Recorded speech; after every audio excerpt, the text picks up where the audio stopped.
ദൈവത്തിനു സ്തോത്രം. പ്രഭാതമന്നയിലേക്ക് ഏവർക്കും സ്വാഗതം. ഇന്നത്തെ പ്രഭാതത്തെ ചിന്തയ്ക്ക് ആധാരമായി എടുത്തിരിക്കുന്ന തിരുവചന വേദഭാഗം 51 സങ്കീർത്തനം, അതിൻ്റെ 18 വാക്യം. സങ്കീർത്തനങ്ങൾ 51:18.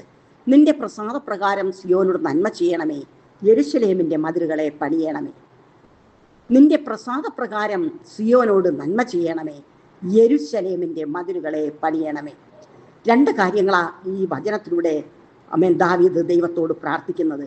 ഒന്നാമതായി പറയുന്നു, ദൈവമേ നിന്റെ പ്രസാദപ്രകാരം സിയോന് നന്മ ചെയ്യണം. 2, യെരൂശലേമിന്റെ മതിലുകളെ പണിയണം. ഹല്ലേലൂയ, ആമേൻ. എന്തിനു വേണ്ടിയാണ് മതിൽ പണിയുന്നത്? നാം സാധാരണ നമ്മുടെ ഭവനത്തിന് ചുറ്റും മതിൽ പണിയാറുണ്ട്. നമ്മുടെ വസ്തുവകൾക്ക് ചുറ്റും നാം മതിൽ കെട്ടാറുണ്ട്. എന്തിനു വേണ്ടിയാണ്? സുരക്ഷിതത്വം ലഭിക്കുക, സംരക്ഷണം നമുക്ക് ലഭിക്കുക എന്നതാണ് മതിൽ കൊണ്ട് നാം ആഗ്രഹിക്കുന്നത്. ദൈവസഭയെ മതിലുകളാൽ അടച്ച് സുരക്ഷിതമാക്കിയ ഒരു തോട്ടത്തോടാണ് ദൈവവചനത്തിൽ ഉപമിച്ചിരിക്കുന്നത്. ഓരോ ദൈവ പൈതലും അവരവരുടെ സുരക്ഷിതത്വത്തിനും നിലനിൽപ്പിനുമായി മതിലുകൾ കെട്ടി ഉറപ്പാക്കുവാൻ ദൈവത്തിന്റെ വചനം നമ്മെ പഠിപ്പിക്കുന്നു. സദൃശവാക്യം 24:30-32 വാക്യങ്ങൾ നാം വായിക്കുമ്പോൾ മടിയനായ ഒരു മനുഷ്യന്റെ അവസ്ഥയെക്കുറിച്ച് അവിടെ ചിത്രീകരിച്ചിരിക്കുന്നത് കാണാം. ഞാൻ മടിയന്റെ കണ്ടത്തിനരികെയും ബുദ്ധിഹീനന്റെ മുന്തിരിത്തോട്ടത്തിന് സമീപയും കൂടി പോയി. അവിടെ മുള്ളു പടർന്നു പിടിച്ചിരിക്കുന്നതും തൂവ നിറഞ്ഞ് നിലം മൂടിയിരിക്കുന്നതും അതിന്റെ കന്മതിൽ ഇടിഞ്ഞു കിടക്കുന്നതും കണ്ടു. ഇത് രക്ഷിക്കപ്പെട്ട ഓരോ വ്യക്തികളും അറിഞ്ഞിരിക്കേണ്ട ഒരു സംഗതിയാണ്. അതിനാൽ നമ്മുടെ ആത്മീക ഭൗതിക സാഹചര്യങ്ങൾ മതിലുകൾ പൊളിഞ്ഞു പോകാതെ ദിനം തോറും ഓരോ നിമിഷവും നാം സൂക്ഷിക്കേണ്ടത് ആവശ്യം. ഇവിടെ പറയുന്നു, ആമേൻ, ഒരു മനുഷ്യന്റെ നിലത്തിന് അരികെ കൂടെ കടന്നു പോയപ്പോൾ അവിടെ എന്ത് ചെയ്തിരിക്കുക? മതിൽ ഇടിഞ്ഞു കിടക്കുന്നത് കണ്ടു. സ്തോത്രം, ഹല്ലേലൂയ. അവിടെ ആ മനുഷ്യനെ കുറിച്ച് പറയുകയാണ്, മടിയന്റെ കണ്ടത്തിനരികെ. പ്രിയരെ, നാം ഒരിക്കലും ആത്മീക ഭൗതിക ജീവിതത്തിൽ മടിയന്മാരായി തീരാതിരിക്കുവാൻ നാം ശ്രദ്ധിക്കേണ്ടത് ആവശ്യം. നമ്മുടെ ഭവനം, കുടുംബജീവിതം, മക്കൾ, സഭ ഇവയെല്ലാം ദൈവവചനത്താലും പരിശുദ്ധാത്മാവിനാലും പ്രാർത്ഥനയാലും നാം മതിൽ ഉറപ്പാക്കേണ്ടത് അത്യാവശ്യമാണ്. സ്തോത്രം. യെശയ്യാ പ്രവാചകന്റെ പുസ്തകം 26:1 നാം വായിക്കുമ്പോൾ കാണും, അന്നാളിൽ അവർ യഹൂദ ദേശത്ത് ഈ പാട്ട് പാടും, നമുക്ക് ബലമുള്ള ഒരു പട്ടണമുണ്ട്, അവൻ രക്ഷ എന്ന മതിലുകളും കൊത്തളങ്ങളും ആക്കി വെച്ചിരിക്കുന്നു. അവൻ രക്ഷയെ മതിലുകളും കൊത്തളങ്ങളും ആക്കി വെച്ചിരിക്കുന്നു. Praise the Lord. ഇവിടെ മതിൽ ആയിട്ട് പറഞ്ഞിരിക്കുന്നത് രക്ഷ. ഹല്ലേലൂയ. രക്ഷിക്കപ്പെട്ടു എന്ന് നാം അവകാശപ്പെടുമ്പോൾ ദൈവം നമ്മെ ഒരു പ്രത്യേക വിളിയാൽ വിളിച്ച് വേർതിരിച്ച പാരമ്പര്യങ്ങളിലും ജാതികളുമായിരുന്ന നമ്മെ ദൈവം വിളിച്ച് വേർതിരിച്ച് രക്ഷയെ നമുക്ക് നൽകി നാം വെച്ചിരിക്കുമ്പോൾ ആ രക്ഷ എന്ന മതിൽ ഒരിക്കലും ഇടിഞ്ഞു പോകാതെ നാം സൂക്ഷിക്കേണ്ടത് ആവശ്യം. ഹല്ലേലൂയ. എന്തുകൊണ്ടാ? നിത്യശിക്ഷാവിധിയിൽ അകപ്പെടാതിരിക്കുവാൻ രക്ഷയെ നാം സംരക്ഷിക്കേണ്ടത് ആവശ്യം. ഹല്ലേലൂയ. അതുകൊണ്ടാണ് ദൈവവചനം പറയുന്നത്, രക്ഷ ദിനംതോറും കത്തിക്കൊണ്ടിരിക്കണം. രക്ഷ എന്ന വിളക്ക് നാം കത്തിക്കൊണ്ടിരിക്കണം. അതിനായി പരിശുദ്ധാത്മാവാകുന്ന എണ്ണയാൽ എപ്പോഴും നമ്മുടെ രക്ഷ എന്ന വിളക്കിനെ നാം സംരക്ഷിക്കണം. ഹല്ലേലൂയ. യെഹെസ്കേൽ പ്രവാചകന്റെ പുസ്തകം 22:30 പറയുന്നു, ഞാൻ ദേശത്തെ നശിപ്പിക്കാതെ വണ്ണം അതിന് മതിൽ കെട്ടി എൻ്റെ മുൻപാകെ ഇടിവിൽ നിൽക്കേണ്ടതിന് ഒരു പുരുഷനെ ഞാൻ അവരുടെ ഇടയിൽ അന്വേഷിച്ചു, ആരെയും കണ്ടില്ല താനും. ഹല്ലേലൂയ.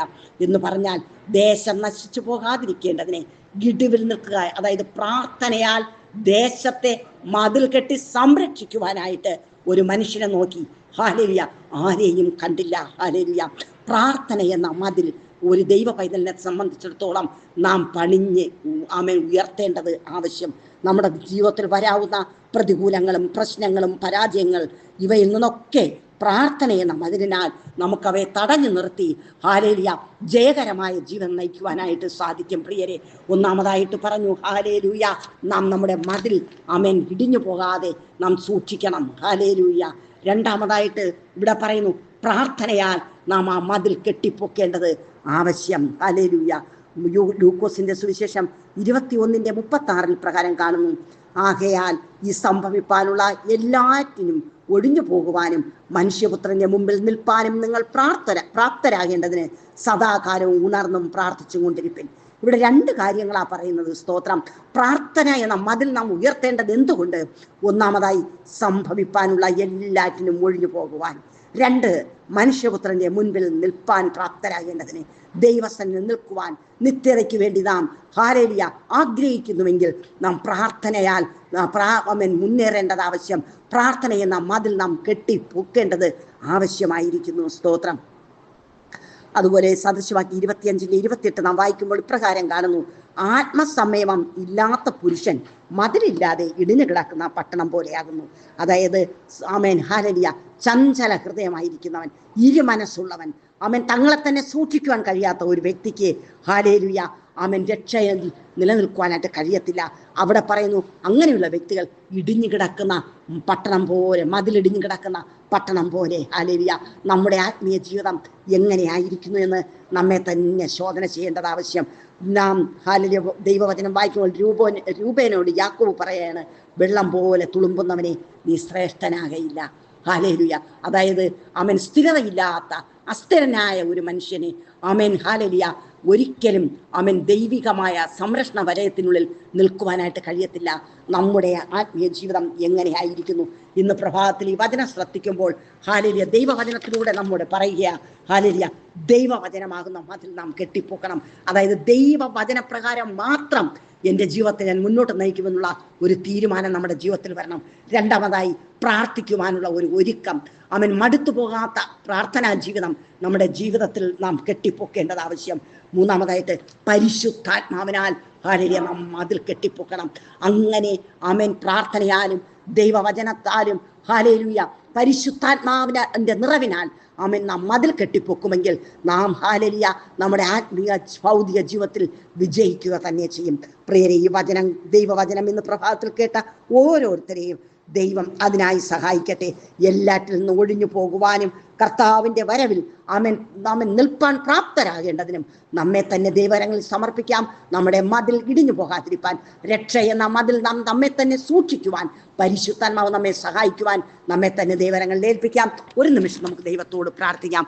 പരിശുദ്ധ നല്ല ദൈവമേ, സ്വർഗീയ രാജാവേ, ഇന്ന് ഈ വചനം കേട്ട ഓരോ വ്യക്തികളിലും അവിടുത്തെ സാന്നിധ്യം അധികമായി പകരണമേ കർത്താവേ. ഒരിക്കലും കർത്താവേ ജീവിതത്തിൽ ആത്മീയ ഭൗതിക മണ്ഡലങ്ങളിൽ ആമേൻ തളർന്നു പോകാതെ, ക്ഷീണിച്ചു പോകാതെ, നിലം പരിചായി പോകാതെ പരിശുദ്ധനെ അങ്ങയുടെ വരവിൽ നിൽക്കുവാൻ യോഗ്യതയുള്ളവരായി തീരുവാൻ, പ്രാപ്തരായി തീരുവാൻ കർത്താവെ ദൈവവചനപ്രകാരമുള്ള ജീവൻ നയിപ്പാൻ അവിടെ സഹായിക്കണം. പ്രാർത്ഥന എന്ന മതിൽ കെട്ടിപ്പൊക്കുകയും ആ സംരക്ഷണ വലയത്തിലൂടെ നിൽക്കുവാൻ അവിടെ സഹായിക്കണം. ആത്മാവിൻ്റെ നിറവിനെ ഓരോരുത്തരുടെ മേലും പകരണമേ. അങ്ങനെ വരുവാനുള്ള എല്ലാറ്റിൽ നിന്ന് ഒഴിഞ്ഞു പോകുവാനും നിത്യതയിൽ സന്തോഷത്തോടെ നിൽക്കുവാനും യോഗ്യത നേടുവാൻ ദൈവം ഈ വചനം കേട്ട ഓരോരുത്തരെയും സഹായിക്കണമേ എന്ന് യേശുവിൻ്റെ നാമത്തിൽ പ്രാർത്ഥിക്കുന്നു. ഓരോരുത്തരുടെ മേലും അതിനായി കൃപ നൽകുന്നുണ്ട്. സ്തോത്രം. മനസ്സലിമിൻ്റെ ദൈവമായി കൂടെയിരിക്കും. പ്രാർത്ഥന കേട്ടതിനായി സ്തോത്രം. യേശു ക്രിസ്തുവിന് അധികാരമുള്ള നാമത്തിൽ തന്നെ പിതാവേ, ആമേൻ, ആമേൻ. Okay, God bless you. ദൈവം നമ്മെ അവരെ അനുഗ്രഹിക്കുമാറാകട്ടെ. ആമേൻ.